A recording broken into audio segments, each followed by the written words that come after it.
Bonjour à tous et bienvenue sur Crypto Signal. Aujourd'hui, on va parler Bitcoin dominance. On va parler.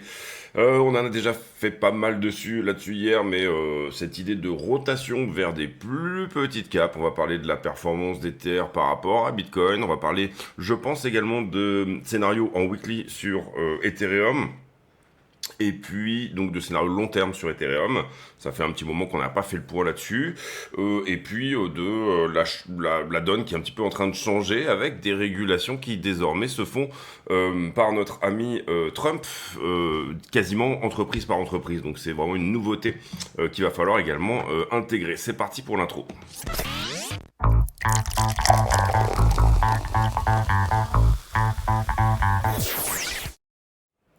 Alors vous l'aurez compris, c'est un programme assez dense qui nous attend, mais on va essayer de faire rapidement.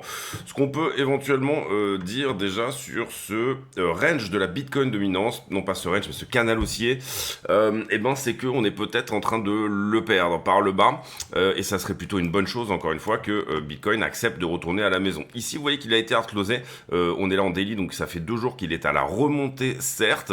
On avait ce niveau ici, 1 heure slash daily, en fait, qui a été pour moi hard closé là dernièrement. Maintenant on est en train de repasser au-dessus, c'est en train de ravaler un peu l'histoire. Ce qu'on veut c'est que ça rejette de ce côté-là, d'accord. Donc vraiment aller perdre les 60%, c'est pas encore le cas pour le moment. Mais c'est vraiment ce qu'on voudrait, c'est un rejet directement sur la zone actuelle, c'est-à-dire vraiment perdre le support daily qui est ici. Hein. Vous voyez que ce qu'on a hard closé, c'est celui-là. D'ailleurs, on va l'effacer puisque désormais, il n'a pas forcément lieu d'être non plus.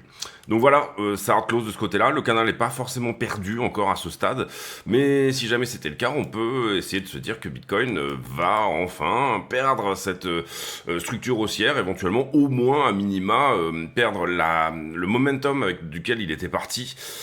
On a des targets par rapport à ce momentum-là, si jamais on utilise la technique des points pivots. Qu'est-ce que c'est que la technique des points pivots? J'ai une accumulation ici qui est très rapide. Ici, elle s'amoindrit en rapidité. Donc finalement, c'est là qu'on voit un peu cette espèce de rotation vers le bas. Sous-entendu, j'avais une accumulation qui avait une certaine force. Hein. Ici, c'était très péchu comme mouvement. Ici, c'est moins péchu. Et quand en général, on en perd une et qu'on perd la deuxième, on vient à la mettre à plat. On vient à chercher le point pivot entre ces deux tendances, ces deux droites de tendance que moi j'appelle souvent du momentum, parce que c'est mon indicateur de momentum à moi. Vous voyez que je regarde assez peu le RSI, ce genre de choses. Je regarde le volume profile parce que pour le coup, ça peut m'aider à trouver des endroits où éventuellement, même s'il n'y a pas, ici vous le voyez, un support ou autre, éventuellement il peut y avoir quand même du monde. Donc voilà, je regarde beaucoup le volume profile, mais je regarde pas du tout ce qui est RSI, toutes ces choses-là. Bref, dans tous les cas, qu'est-ce que ça voudrait dire? Ça voudrait dire retour à la maison pour la Bitcoin dominance, et la maison elle se trouve à peu près autour des 48%. Si on devait établir une temporalité, peut-être ici au retest, peut-être plus tard en 2026, peut-être maintenant tout de suite, peut-être qu'on enfonce éventuellement ce point-là.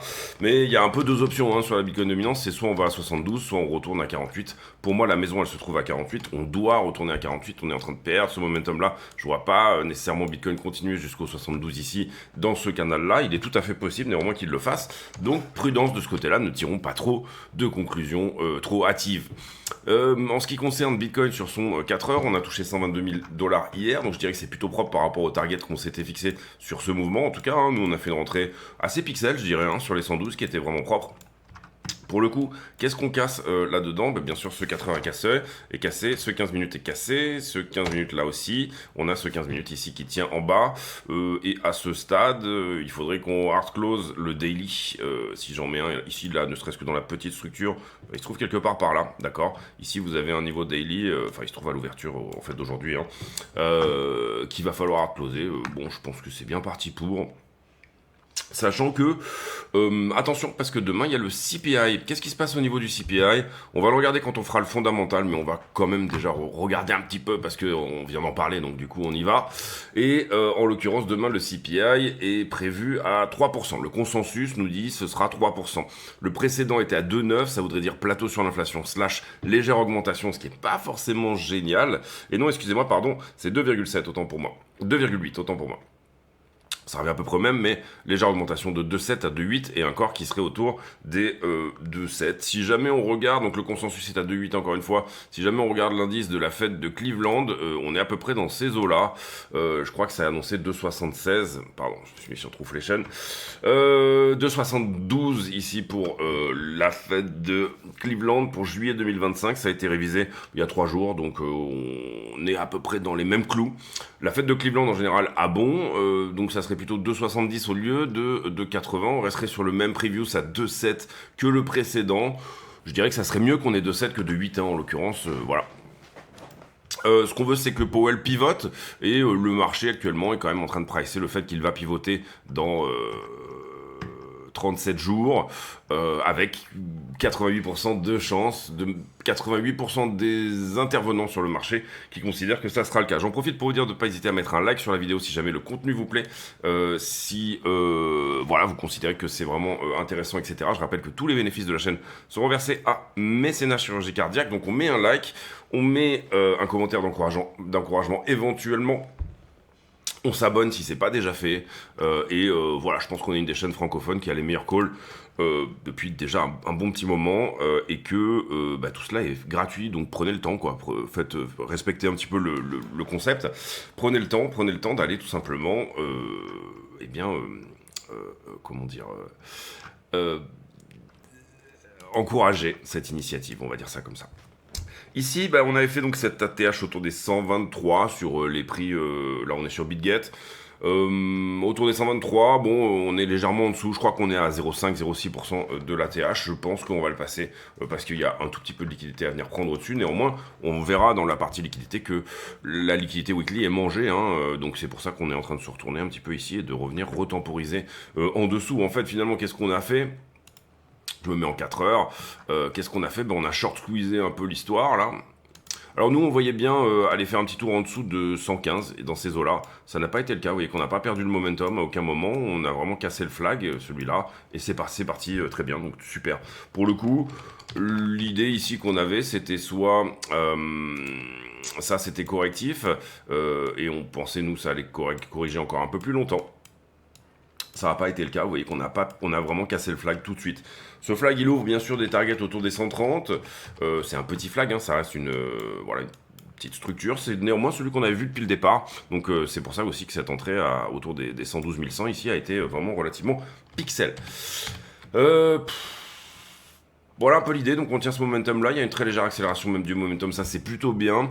A priori, il y a quand même des chances qu'on revienne tester 119 comme étant désormais une résistance, ici, un support, pardon, ici c'était une résistance. Qu'est-ce qu'on aurait sous les yeux du coup en termes de structure? Bon, déjà on a un changement clair de la structure ici, la structure est en train de passer haussière. Vous le voyez, on faisait des plus bas à chaque fois ici, et puis finalement on fait un plus haut. Donc ça c'était tout à fait dans l'idée de ce trade. Cette entrée ici à 112 était là pour ça. Donc bien sûr il y a un TP à prendre sur ces zones-là. On est bien d'accord là-dessus. Voilà, d'une manière générale, un peu l'idée globale du truc. En 4 heures, on n'a pas vraiment ici, on a ce petit 4 heures ici, mais bon, je trouve que le daily est beaucoup plus relevant, il est beaucoup plus intéressant, donc on va pas le mettre pour le moment. Le petit 15 minutes ici, voilà, pour moi, bonne chance de retester un peu plus bas, mais pour le moment, le momentum est là, donc voilà, on voit ici quand même qu'il y a un petit retournement, et sur la petite structure, tout cela semble toujours relativement correctif.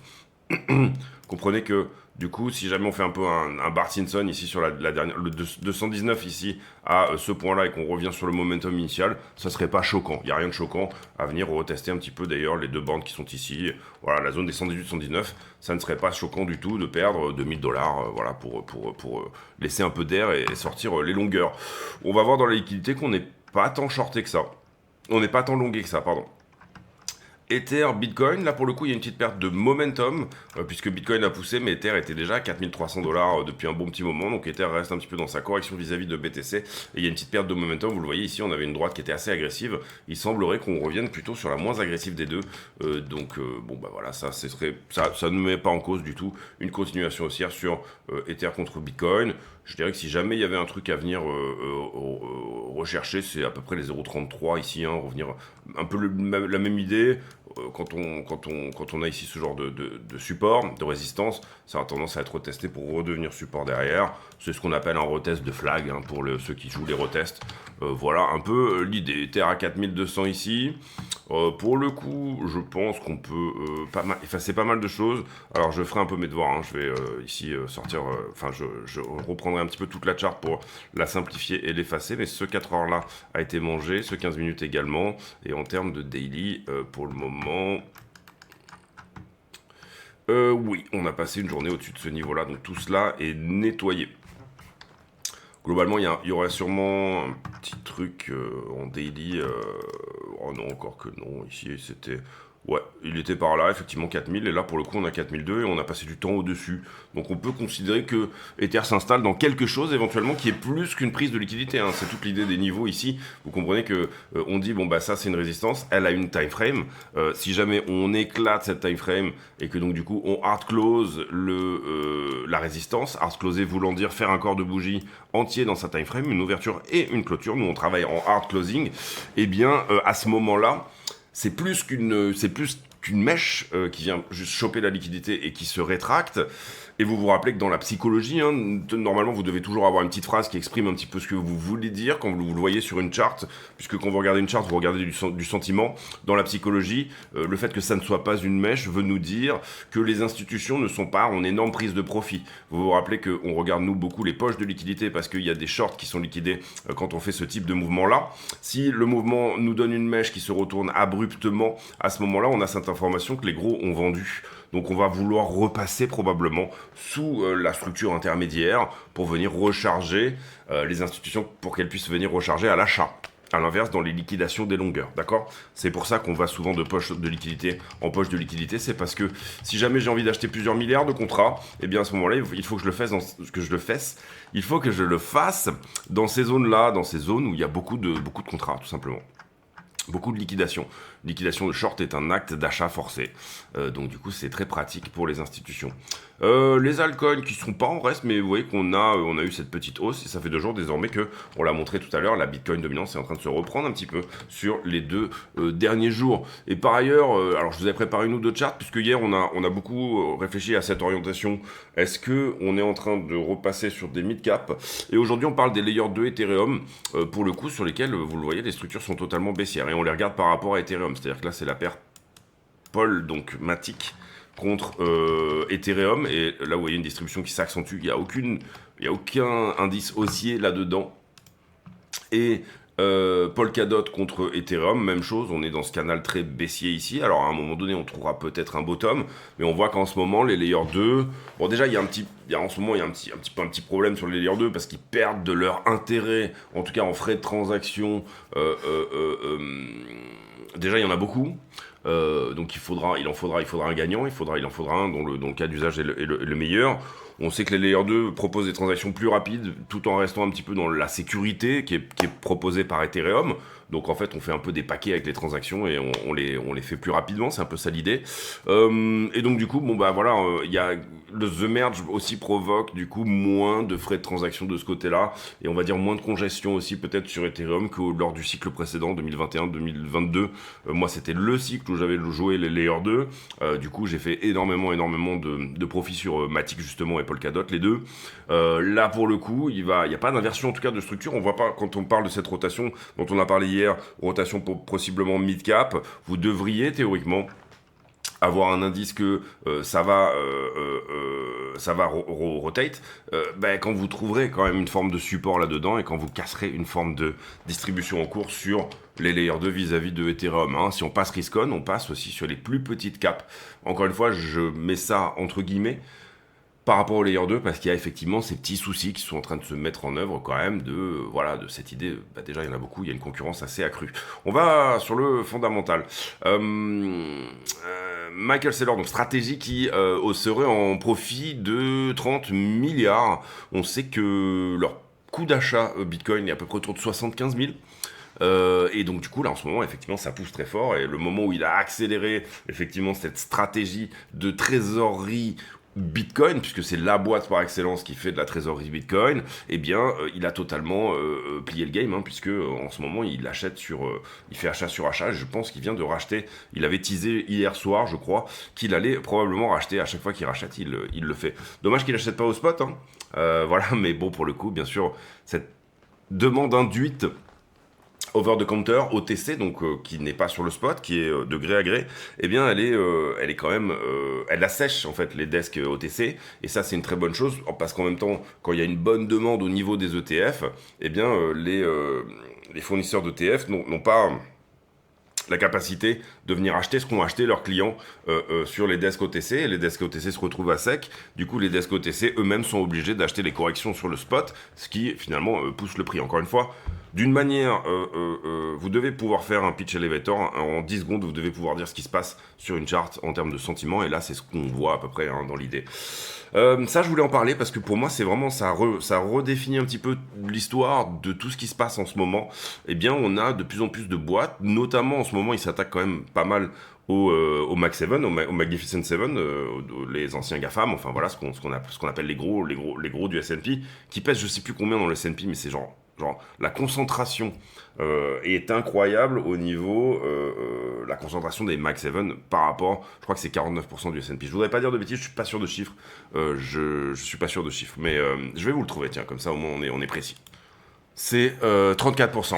Et là, il est donc en train de se les faire un par un. Et on voit finalement donc le boss, j'ai oublié son nom, c'est Wang, je crois, de Nvidia qui arrive et qui dit « Ok, on va faire un deal, c'est bon, on va produire désormais certaines choses aux US. » Mais plus loin que ça, les puces Nvidia qu'on va vendre aux Chinois, elles vont être taxées. Donc c'est une taxe à l'export, il faut bien comprendre. Et ici c'est un deal qui ne marche que pour Nvidia. Eh bien elles vont être taxées de 15%. Donc pour le coup, ici il faut bien comprendre, c'est pas vraiment une taxe à l'export parce qu'elles sont pas toutes forcément, définies elles sont pas toutes produites aux États-Unis, mais en tout cas, voilà, il y a un deal qui a été fait. Ok, nous on veut rester cool avec les US, et ça a été signé par Nvidia, mais aussi par AMD. Donc ça concerne la plupart des cartes graphiques et des semi-conducteurs. Il faut bien comprendre également que pour le coup, les semi-conducteurs devaient être plus ou moins épargnés, etc. Et maintenant, ceux qui sont en provenance de la Chine ou de toute autre provenance par ailleurs, il a été dit par Trump qu'ils seraient taxés à 100%. Donc 1x2 sur le prix des semi-conducteurs s'ils ne sont pas produits aux États-Unis. Bien évidemment que la plupart des boîtes sont en train de dire ok, bon bah nous on relocalise aux States. Et effectivement, la réindustrialisation des États-Unis pourrait effectivement se faire peut-être plus vite que prévu. Maintenant, difficile au niveau des salaires de venir suivre derrière en termes de coûts. Mais d'une autre manière, si la législation est favorable à ce que les entreprises viennent s'installer dans ces endroits-là, et puis maintenant on est quand même sur des choses qui sont ultra produites par des machines. Est-ce qu'un être humain peut avoir la même productivité que en Chine, ou en tout cas, est-ce qu'on peut pousser la productivité d'un Américain au point qu'il remplace X nombre de Chinois? Je sais pas du tout. Ça, c'est pour le coup, c'est autre chose. En tout cas, probablement se remettre dans les prix, cette histoire-là. Et puis, Tim Cook, qui fait un peu la même chose. Il offre une montre, un verre, pardon, de 24 carats à Custom Glass. Je sais pas ce que c'est, un Apple Glass, Custom Apple Glass. Bon, voilà, on va dire de quoi ça a l'air. Peut-être pour poser son iPhone, je sais pas du tout. Ou pour ranger ses mouchoirs. En tout cas, ici on voit que d'une certaine manière, Tim Cook a fait la même chose. Il a promis 600 milliards d'investissements aux US et il a promis de faire la principale. Donc c'est là qu'il dit à Apple, ok, vous allez éviter d'avoir vos 100% sur les semi-conducteurs importés. Et il a promis aussi également de produire la plupart de ses puces. Et je crois qu'il a parlé d'un verre qui serait fait désormais, un verre pour les écrans tactiles qui serait fait désormais dans le Kentucky. Bref, beaucoup de symboles ici et beaucoup de choses. Mais en tout cas, un par un, Trump est en train de se faire les Magnificent 7 et il y a du deal qui est fait entreprise par entreprise. Donc les entreprises qui ont la force d'État, quasiment, vous comprenez que pour le coup, Nvidia c'est 8% du S&P et Apple, je sais pas, mais on doit pas être très loin des 4-5%. Eh bien, font des deals directement avec le président et on a des deals qui sont faits directement avec des entreprises comme les États. Donc on parle de tarifs, mais pas que, et on parle aussi de deals pour les fleurons de l'industrie américaine, et bien de deals qui sont faits directement pour que ces gens-là relocalisent directement. Et ici, Alt5 Sigma Corporation, je sais pas qui c'est, mais en tout cas 1,5 milliard qui promet de lancer un achat de World Liberty Finance, une stratégie de trésorerie avec bien sûr la boîte de Trump. Donc tout le monde est un petit peu en train de, si vous me permettez, faire de la lèche quoi. Et se plie un petit peu quand même. Il faut le reconnaître que Trump se bat pour les Américains et pour la réindustrialisation des Américains. Il raconte beaucoup de conneries, mais il en fait pas énormément. Il faut voir maintenant si cette stratégie réellement de tarifs va fonctionner à long terme. Et pour le moment, le marché semble pas trop mal le prendre. Maintenant, on va voir au niveau inflation, bien sûr, ce que ça va donner. Je rappelle le partenariat ici avec BingX, Mexeci, Bybit est revenu, je vous mettrai le code en description de la vidéo également, donc Bybit Europe pour le coup. Et puis voilà, il y a la plupart des exchanges sur lesquels la chaîne propose des liens d'affiliation, et je répète que toutes les affiliations, alors pas énormément, ça représente pas énormément de thunes, mais ça nous permet tous les ans de reverser en tout cas à peu près 12 000 euros à Mécénat Chirurgie Cardiaque, ce qui paye une opération dans sa globalité. Donc en général, si ça manque, on rajoute. Et s'il y en a un peu trop, on le met de côté et on le donne l'année suivante, parce que c'est à peu près ce que rapporte la chaîne dans son ensemble, hein, un petit 12 000. Donc voilà le concept, c'est payer une opération par an, donc n'hésitez pas, encore une fois, si vous avez dans l'intention d'aller ouvrir, je vous dis pas de le faire obligatoirement, mais si vous avez dans l'intention d'ouvrir un compte, avant, venez sur la description de la vidéo ou sur la bio Twitter, ici vous avez ce Linktree, et puis vous avez toutes les armes ici pour venir un petit peu aider la chaîne. Ce week-end, il y a une belle poussée sur le prix de la crypto, hein, ça va pas pour nous déplaire, et vous voyez ici que avant l'ouverture américaine, eh bien, les futurs sont déjà en train de s'affoler sur les actions crypto. On parle de 4,5% sur Marathon, je crois, et puis un petit 4-5% également sur Coinbase. Ça a dû replier un peu, parce que je sais pas exactement à quelle heure est sorti cet article, 13h, il y a une demi-heure. Ouais, ça a dû se replier un tout petit peu, puisque bon, le prix c'est un petit peu replié, le prix du BTC. Je m'en pose une seconde, parce que j'ai oublié de faire les news. Ok, alors, ici, le BLS, vous le savez, il a viré la personne qui s'occupait du bureau of Labor Statistics, ce qui sortait bien sûr au niveau de l'emploi, ce qui se passe au niveau de l'emploi. Je me demande, je pense que c'est eux même qui faisaient aussi de l'inflation. Oui, c'est eux qui font l'inflation, c'est le BLS aussi, hein. CPI, BLS, bien sûr, oui, exactement. Donc la plus grosse data, les plus importantes, quoi, pour nous, hein, donc voilà.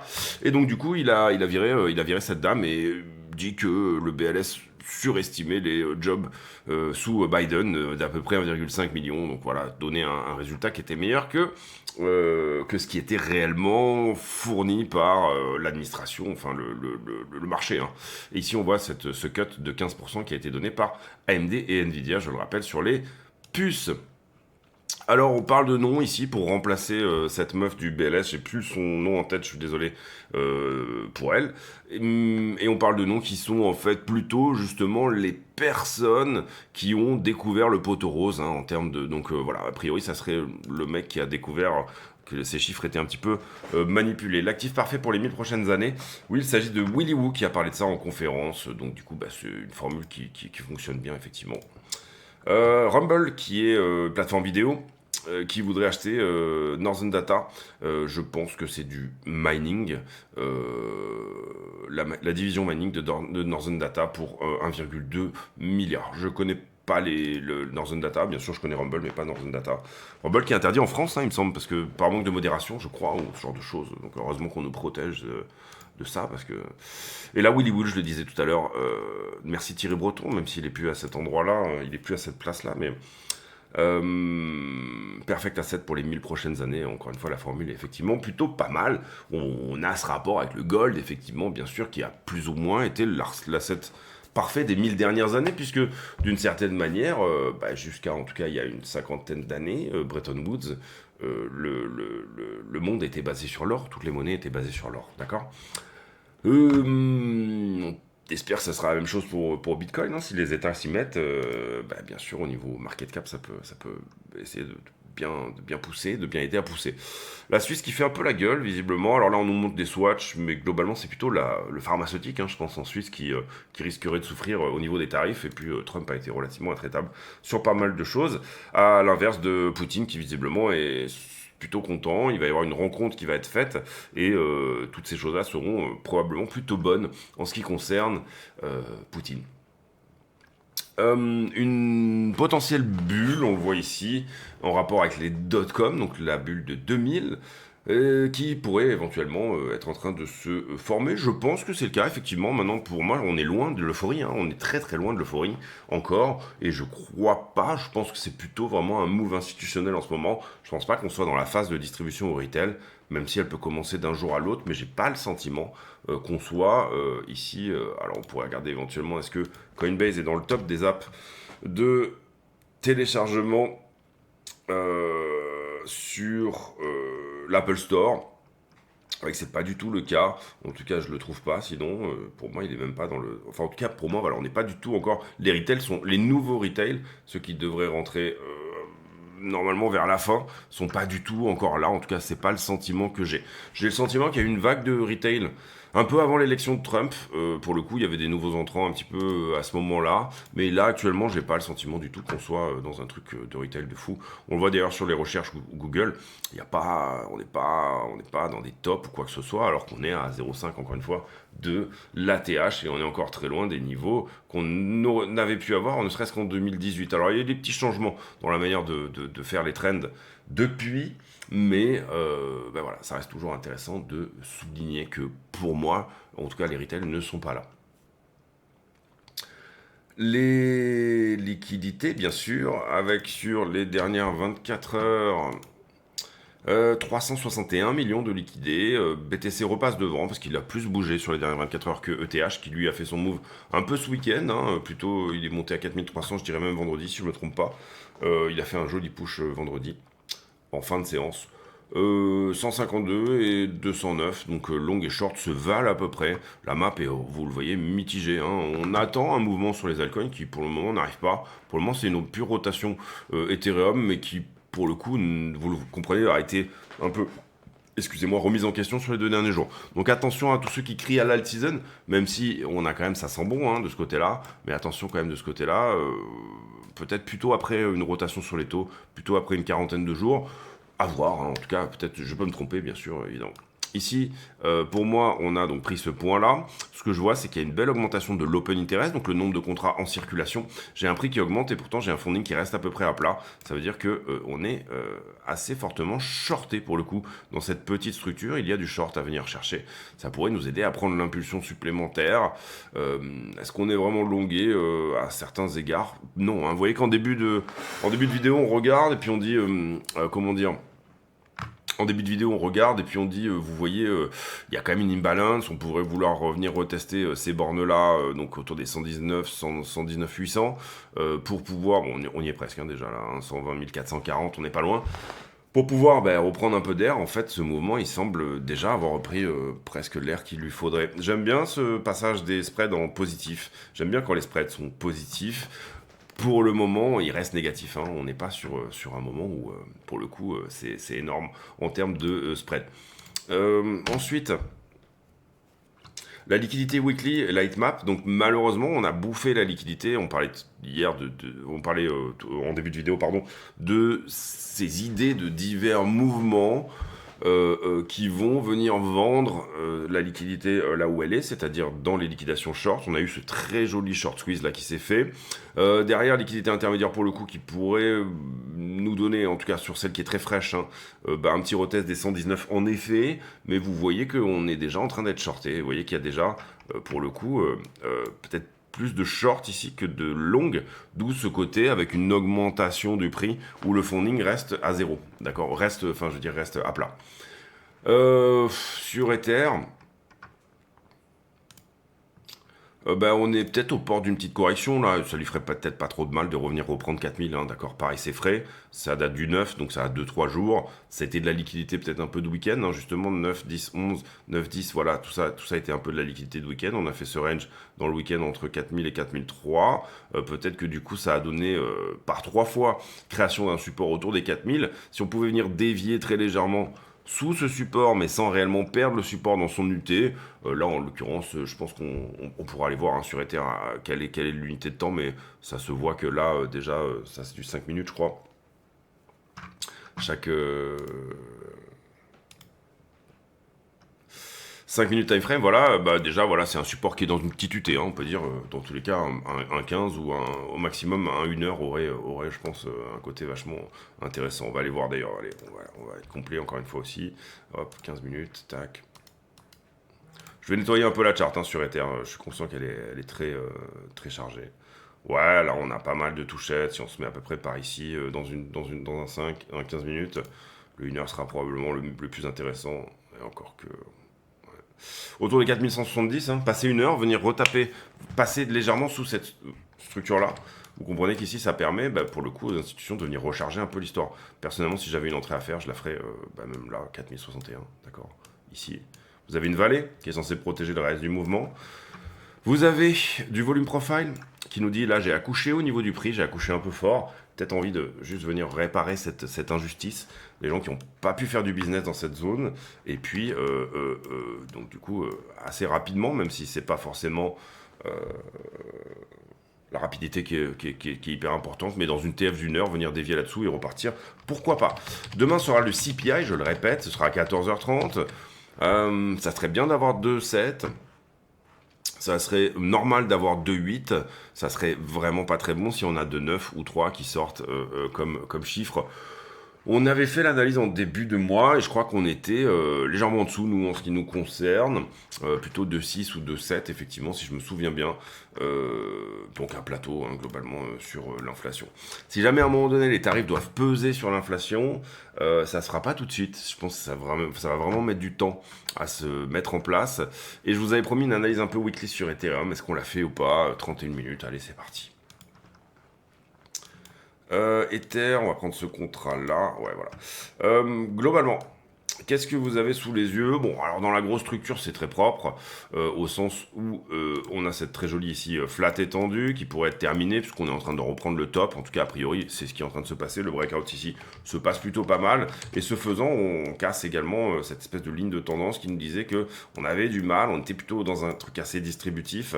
Et il fallait faire attention là-dedans, dans ce contexte-là, à pas forcément aller chercher un flag complet, c'est-à-dire un retour aux 700$.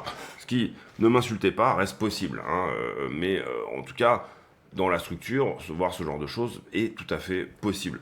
On voit ici un petit alignement là entre ça et ça aurait été quelque chose qui aurait pu être possible. Alors bon, bien évidemment, là pour le coup, c'est un no-brainer, à mon avis en tout cas, à l'achat, ou alors Ethereum est le nouveau Netscape, hein, c'est-à-dire que ça se passe plutôt mal dans le côté adoption, et le monde de la tokenisation du monde réel ne sera pas sur Ethereum, et voilà, c'était juste un truc une hype entre guillemets. Maintenant, ici, bon, j'ai un peu une forme d'épaule tête-épaule en correction, ou en tout cas on peut parler éventuellement d'une tasse séance. Même si la hanse a un peu trop enfoncé, normalement on parle sur une tasse séance, on demande à ce que la hanse soit de moins de 50%, hein, dans les guidelines de Bukowski, pas le poète alcoolique, mais le statisticien de figure chartiste, qui est un peu la bible, hein, de tout ça. Une tasse séance, la hanse, il ne le rentre pas dans ses statistiques, lui, c'est-à-dire il considère que ça n'en est pas une, hein, tout simplement. Il y a des guidelines pour identifier les figures, et là, en l'occurrence, si la hanse fait plus de 50%, pour lui, c'est plutôt un double bottom, ou ce genre de choses. Bref, pas tellement la question. La question, elle est de dire, déjà, il y a plusieurs choses qui se passent, donc on casse quand même cette distribution en cours. Ici, on avait perdu un momentum qu'on est en train de regagner. Vous voyez qu'ici, c'est le cas. Il y a ces petites épaules, tête-épaule ici, enfin, ces figures de retournement qui sont plutôt mignonnes et qui nous ouvrent des targets. Alors, on avait parlé ici de cette zone entre... Moi, personnellement, je vise quelque part autour de 5003 sur les trades un peu du moment qu'on a, les runners, là où ils vont aller chercher. Derrière, on trouvera peut-être d'autres points d'entrée pour aller sur d'autres... mais c'est pas la peine de pousser non plus trop loin l'idée. Ici, on a ces petites targets de trade également. Vous voyez ici cette petite épaule, tête-épaule en figure de bottom. Je ne sais pas si vous la voyez bien, mais peut-être sur une unité un peu plus petite.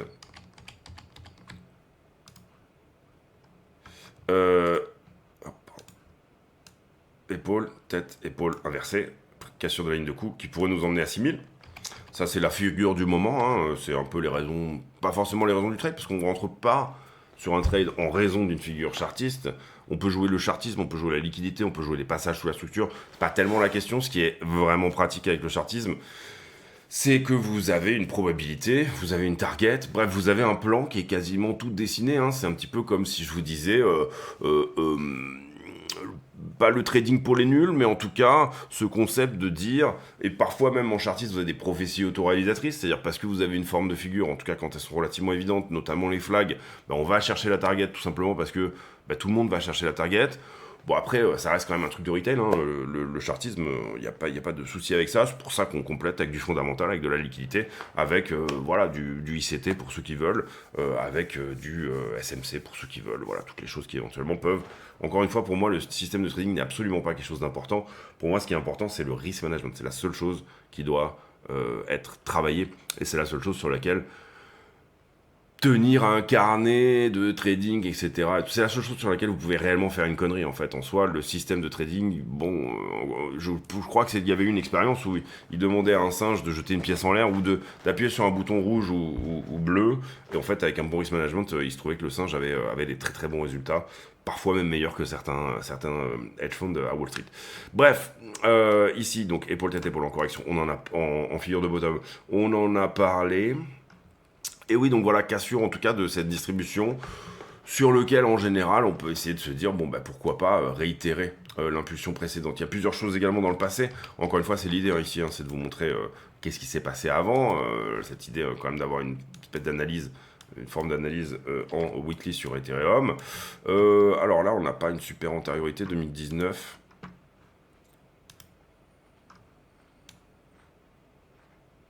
Voilà, Coinbase c'est peut-être un petit peu mieux. De réitérer, hein, en fait, finalement, cette impulsion-là. Ici, on avait une impulsion. Alors, je la prendrais plutôt par là, moi, d'ailleurs. Hop. Parce que pour moi, le top, c'est pas très important de toute façon. Voilà, et aller à 50 000 $ très long terme, hein, bien sûr. Mais pourquoi pas? Déjà, est-ce que cette correction elle est vraiment terminée? Encore une fois, on n'a pas encore refait d'ATH pour le moment, hein, donc du coup, il faut rester quand même circonspect, rester logique, mais voilà, réitérer ce qui s'était passé avant pourrait nous emmener sur Ether aux 50 000 $. Personnellement, sur ce cycle-là, je vise plutôt 12, entre 12 et 20 personnellement. Et vous voyez qu'après, grosse TUI ici, qui nous emmènerait peut-être à 21, 38 et la target ultime à 64.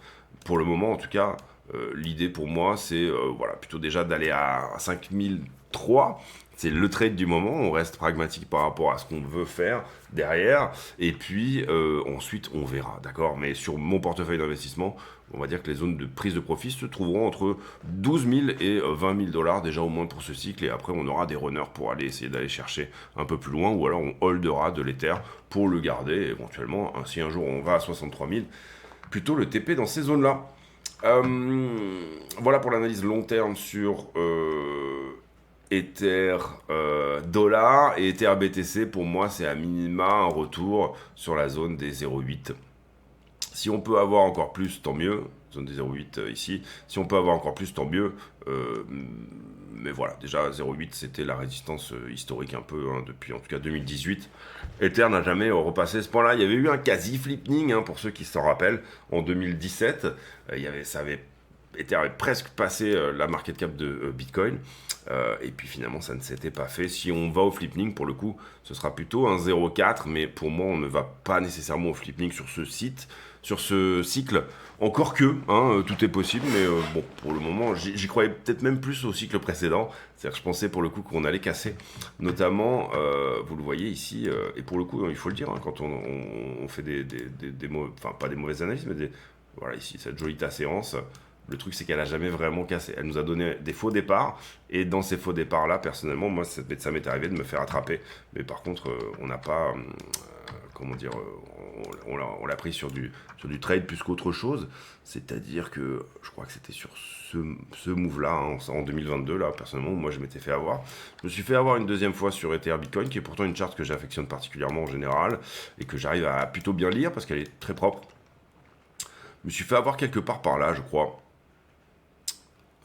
Ouais, dans ces eaux-là, autour des 0,50, j'ai switché, pensant qu'on allait tenir ce support-là, et qu'on allait tenir la trend également, et qu'on était en bas hein, de ce canal, que ça allait casser là pour le coup. Au début, ça s'est bien passé, si je me rappelle bien, et puis ensuite, en fait, finalement, on a continué à distribuer. Pas de soucis de ce côté-là. Je me rappelle plus également, ouais, je pense que c'était dans cette zone-là, à peu près 0,56 peut-être, tu vois, très légèrement plus haut. Et là, j'avais changé 10% de mes BTC en Ether en pensant que, et vous voyez que pour le coup, j'ai sous-performé x3. C'est-à-dire qu'on est passé des 0,50 au 0,18. Alors, c'est x3 dans le temps, c'est pas x3 du jour au lendemain. Et non, ça se fait, voilà. Mais globalement, bah, sur ces 10% de Bitcoin, j'aurais bien mieux fait de rester en Bitcoin. Donc comme quoi, voilà, c'est juste pour vous dire que ça peut arriver parfois de faire des erreurs. Il suffit juste simplement de bien les garder en tête et de garder cette humilité de dire qu'on n'a pas la science infuse. Et parfois, on a des bonnes périodes où tout se passe bien et où on fait des gains qui sont vraiment intéressants. Et c'est là qu'il faut bien sûr cultiver l'humilité et ne pas dire, bah non, je suis pas le cador, je suis pas le cador que je pense être. D'ailleurs, on est en train d'entamer une petite saison peut-être, hein. On va voir si c'est le cas, en tout cas si ça se confirme dans ce sens-là, où entre guillemets tout le monde va être un génie, hein, et donc du coup il va falloir faire attention parce que le réveil pour certains va faire mal. Bah globalement voilà, je pense que je vous ai donné aussi bah, tout un peu les conclusions de fin de vidéo. Pour moi, si on doit corriger, je dirais que 119, le momentum, ici le support daily est un bel endroit pour se reprendre. Si on se reprend tout de suite, on le verra si jamais on casse la distribution là ici. Attention à pas faire une flat ou un truc comme ça, c'est-à-dire un retour à 122 pour finalement se raviser. Je trouve sur la liquidité qu'on est plutôt shorté court terme. Maintenant, vous voyez que sur la liquidité weekly, il n'y a plus grand-chose à venir prendre. C'était la target court terme, hein, 121, 122, au-dessus de 120 était la target à court terme, parce que c'est là que la weekly, elle parle. Attention, la zone d'achat sur la weekly est plutôt à 112. Je ne vois pas le prix corrigé à 112 à ce stade-là. Je pense qu'on va rester dans un truc assez impulsif sans avoir à revisiter 112. Je pense qu'on reviendra à 112 bien plus tard dans le cycle. Personnellement, j'avais partagé hein, ce scénario également, qui est à peu près mon scénario privilégié sur le long terme, je ne sais plus où il est, sur BTC, mais où pour le coup, l'idée serait, ouais voilà, l'idée serait de pousser vers les 160, corriger jusqu'à dans les 100-110 par là, revenir trouver un peu support, donc voilà, avoir une poussée à 160, 110 et ensuite terminer ce cycle autour des 236, 240, c'est à peu près l'idée du moment, ou au sens où c'est pas du tout insultant pour la structure en place. Qu'est-ce que ça veut dire? Ça veut dire ben, on a une structure qui est haussière et c'est pas du tout insultant de revenir ici donner un truc à peu près dans cet esprit-là. Pourquoi pas? On verra si ça se met en place. En tout cas, il faut toujours avoir un plan. Et là, pour le coup, on va voir comment ça se goupille. Mais si jamais on a déjà cette petite ETE en correction ici, boum, replacement. Ça, c'est la première target. Derrière, on vient taper, revérifier que 110 est bien, parce que c'était la borne haute pendant un moment. 110, 120 est bien le support qu'on pense qu'il peut être, bah typiquement en fait ce qui s'était fait là. Là on n'a pas touché pile poil mais presque. Hein. Ici. D'accord. C'est-à-dire je pousse et je crée en fait finalement c'est comme si le prix se baladait comme ça. Mais que quand il va chercher la marche, bah, ensuite pendant la marche à plat, la correction, ils viennent revérifier que on est bien et que tout se passe bien. Voilà les amis, j'espère que cette vidéo vous a plu. Pour le coup, elle était un petit peu plus longue que d'habitude, mais il y avait plein de sujets à traiter. C'est un monde qui change. C'est effectivement une bulle. Hein, on va rentrer dans une bulle. Il y a des bonnes chances que ça soit le cas. Maintenant, la question c'est, bah, il faut en sortir avant qu'elle éclate. Et il faut, quand elle éclate, être plutôt positionné à ce moment-là en cash. Donc voilà, faites attention à vous, bien entendu. Respectez un peu la montée. Prenez des profits sur la montée. Je dirais surtout protéger également votre capital de trading, ne vous retrouvez pas exposé, parce que le directionnel là est très haussier, ne vous retrouvez pas exposé dans un sens avec trop de pourcentage de votre capital, prenez les trades un par un, jouez plutôt des runners, protégez toujours votre capital de trading et tout se passera bien. On se retrouve demain pour une nouvelle vidéo, d'ici là portez-vous bien. J'ai pour habitude en fin de vidéo de poser une question à la con, c'est une question qui n'a rien à voir avec le prix du Bitcoin. Allez, on va parler gaming. Je suis pas du tout un gamer de base, mais là en ce moment, je me fais kiffer un petit peu avec du Flight Simulator parce que je suis un gros fan d'avion. Mettez, pour ceux qui sont justement gamers, quel est votre jeu préféré? Pour ceux qui ne sont pas gamers, vous pouvez mettre un jeu de société. Et pour ceux qui sont absolument pas joueurs du tout, même si c'est même pas poker, même si c'est vraiment pas... Je pense que tout le monde a un jeu, en tout cas, tout le monde est gamer d'une certaine manière, dans un certain truc, quoi. On peut pas juste lire des bouquins et ne pas avoir de moments de loisir. En tout cas, voilà, si vous n'êtes pas du tout gamer, mettez un sport que vous aimez faire ou une occupation que vous aimez à avoir. C'est la question à la con, c'est le but. Il faut que ça soit une question con. Donc pour le coup, c'est tout à fait le cas. Et je pense à ça parce que tout simplement, j'ai mon petit gear d'avion là pour Flight Simulator dans le coin. On se retrouve demain pour une nouvelle vidéo. D'ici là, portez-vous bien. À très bientôt. Ciao, ciao.